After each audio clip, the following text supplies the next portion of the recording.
السلام علیکم عزیز طلباء، امید کرتا ہوں کہ آپ تمام خیر و عافیت سے ہوں گے۔ تو عزیز طلباء، آج ہمارا 12ویں کلاس نئی کتاب اردو 2026-27 اور اس میں آج جو ہے ہمارے پاس تیسری نظم ہے جو نوٹ بک کے لحاظ سے ہمارا سبق نمبر 13 بنتا ہے، اور نظم نمبر جو ہے وہ 3 ہے۔ ٹوٹل 7 نظمیں ہیں ہمارے سلیبس میں۔ عزیز طلباء، ان نظموں کا مرکزی خیال یا خلاصہ ایک چیز جو ہے وہ آپ کو پیپر میں لکھنی ہے، اور دونوں کے جو ہے وہ 5 نمبر ہیں۔ ایک ہی سوال آئے گا، اس میں مرکزی خیال ہوگا یا اس میں خلاصہ لکھنا ہوگا۔ تو 5 نمبر کا یہ سوال ہوگا، اور اس میں 1 نمبر جو ہے وہ شاعر کا نام، اور نیچے جو تحریر ہے اس کے 4 نمبر ہوں گے۔ تو عزیز طلباء، اپنی نظم نمبر 3، اس سے پہلے نظم نمبر 1 حمد اور نظم نمبر 2 نعت، اس کا ہم نے مرکزی خیال اور خلاصہ اپلوڈ کیا ہوا ہے، تو وہ آپ ہماری پچھلی ویڈیو میں جا کے دیکھ سکتے ہیں۔ تو آج ہماری نظم نمبر 3 اور نوٹ بک کے لحاظ سے سبق نمبر 13، نئی کتاب اردو 12ویں کلاس، یہ 2026 میں ابھی آئی ہے اور 27 میں اس کے پیپر ہیں۔ سبق نمبر ہمارا نوٹ بک کے لحاظ سے 13 ہے اور نظم نمبر 3 ہے، انسان کامل کی برکات۔ اس ویڈیو میں ہم اس کا خلاصہ اور مرکزی خیال دیکھیں گے۔ سب سے پہلے عزیز طلباء، نظم کا عنوان دیکھتے ہیں، انسان کامل کی برکات۔ اس نظم کے عنوان کا نمبر نہیں ہے۔ شاعر کا نام حفیظ جلندری ہے، اس کا 1 نمبر ہے۔ خلاصہ اور مرکزی خیال کی طرف جانے سے پہلے اس کے بارے میں بھی تھوڑا سا دیکھ لیتے ہیں، آپ کو نالج ہونا چاہیے۔ ویسے اس کی ضرورت نہیں ہے، لیکن جب بھی کسی شاعر کا نام آتا ہے تو اس کے بارے میں آپ کو انفارمیشن ہونی چاہیے، بیسک انفارمیشن۔ 1900 میں یہ پیدا ہوئے ہیں اور 1982 میں ان کی وفات ہوئی ہے۔ حفیظ جلندری جو ہے ایک محنت کش گھرانے میں پیدا ہوئے ہیں۔ ان کا نام جو ہے وہ حفیظ جلندری نہیں ہے، بلکہ ان کا اوریجنل نام محمد حفیظ ہے، اور ان کے والد کا نام حافظ شمس الرحمان تھا۔ انہوں نے جو ہے انہیں اردو زبان پہ جو ہے مکمل عبور حاصل تھا۔ بلا شبہ جو حفیظ جلندری ہے، انہوں نے ایک کارنامہ یہ بھی انجام دیا کہ اردو شاعری میں انہوں نے گراں قدر اضافہ کیا، مطلب کہ بہت زیادہ اردو شاعری میں انہوں نے اضافہ کیا۔ اس کے بعد ان کے جو کلام ہیں ان میں موسیقیت کے پہلو جو ہے وہ بہت نمایاں ہے۔ حفیظ جلندری وہ شاعر ہیں جنہوں نے ہمارے پیارے وطن پاکستان کا قومی ترانہ بھی لکھا ہے۔ تو عزیز طلبہ، یہ شارٹ سا اس کا تعارف تھا۔ اس کے بعد ہم اپنے خلاصے کی جانب آتے ہیں۔ اس نظم کا خلاصہ کچھ اس طرح سے ہے۔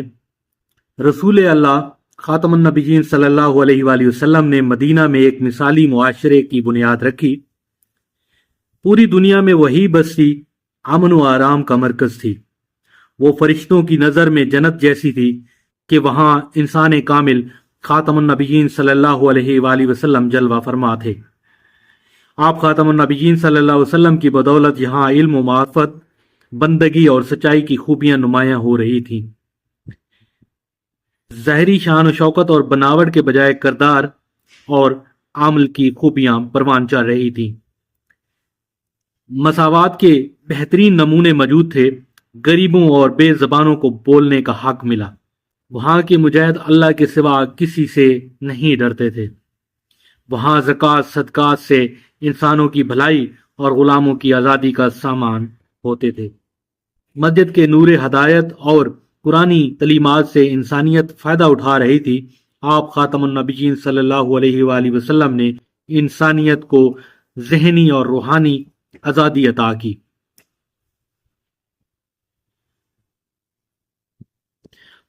دنیا کو امن و سکون اور صلح کا پیغام دیا۔ اگرچہ آپ خاتم النبیین صلی اللہ علیہ وسلم دنیاوی جاہ و جلال اور تخت و تاج نہیں رکھتے تھے، لیکن آپ سرور کونین اور صاحب معراج تھے۔ آپ خاتم النبیین صلی اللہ علیہ وسلم کے آفتاب رسالت کی بدولت کفر و جہالت کی اندھیری اور سرد رات ختم ہو گئی۔ آپ نے انسانوں کے دل و دماغ اور روح کو روشنی عطا کی۔ آپ خاتم النبیین صلی اللہ علیہ وسلم کی بدولت انسانیت نے دین و دنیا کی کامیابی کا راستہ پا لیا۔ تو عزیز طلباء، یہ بالکل آسان الفاظ میں خلاصہ ہم نے لکھا۔ اس کے بعد اسی نظم کا مرکزی خیال دیکھتے ہیں۔ عزیز طلبہ، انسان کامل کی برکات سبق نمبر 13 ہے اور نظم نمبر ہماری 3 بنتی ہے۔ حفیظ جلندری نے اس کو لکھا ہے، تو اس کا مرکزی خیال دیکھتے ہیں۔ رسول اکرم صلی اللہ علیہ وآلہ وسلم خاتم النبیین نے ریاست مدینہ میں ایک مثالی معاشرہ قائم کیا۔ آپ خاتم النبیین صلی اللہ علیہ وسلم کی تعلیمات کی بدولت جہالت، ظلم و ستم، حق تلفی اور احتسال کا خاتمہ ہو گیا۔ مساوات، بھائی چارے اور حق پرستی کی فضا قائم ہوئی۔ آپ خاتم النبیین صلی اللہ علیہ وآلہ وسلم نے دنیا کو حقیقی آزادی، خوشحالی اور عزت عطا کی۔ تو عزیز طلبہ، یہ ہمارا خلاصہ اور مرکزی خیال تھا ہماری نظم نمبر 3 12ویں کلاس نئی کتاب 2026-27 کے حوالے سے، اور نوٹ بک کے حوالے سے اگر دیکھا جائے تو یہ سبق نمبر ہمارا 13 بنتا ہے۔ میں نے کوشش کی کہ آسان الفاظ میں طلبہ کے سامنے نظم کا خلاصہ اور مرکزی خیال رکھا جائے۔ تو عزیز طلبہ، اگر آپ کو ہماری یہ ویڈیو اچھی لگی ہے تو لائک سبسکرائب ضرور دیجیے گا، اس سے ہماری حوصلہ افزائی ہوتی ہے۔ اور کسی بھی کلاس کے حوالے سے، اردو کے کسی بھی کلاس کے حوالے سے اگر آپ کو کوئی مسائل درپیش ہیں تو ایم فل اردو تک آپ ہم سے رابطہ کر سکتے ہیں، ہم سے پوچھ سکتے ہیں۔ پی ایچ ڈی کے حوالے سے میں اتنا نہیں کہہ سکتا کیونکہ میں خود جو ہے ابھی پی ایچ ڈی کا اردو کا اسٹوڈنٹ ہوں۔ تو عزیز طلبہ، اپنا بہت سا خیال رکھیے گا۔ آپ سے اجازت چاہیں گے۔ اللہ حافظ۔